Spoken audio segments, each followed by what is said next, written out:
সোনার বাংলা ধন্য সাহেব কিবলার জন্য। সোনার বাংলা ধন্য সাহেব কিবলার জন্য। সাহেব কিবলা ছিলেন মোদের, সাহেব কিবলা ছিলেন মোদের মুর্শিদ অনন্য সাহেব কিবলার জন্য। সোনার বাংলা ধন্য সাহেব কিবলার জন্য। সোনার বাংলা ধন্য সাহেব কিবলার জন্য।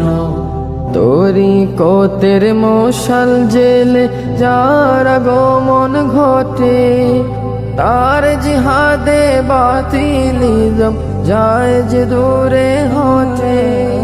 তরিকতের মশাল জেলে যার আগমন ঘটে, তার জিহাদে বাতিল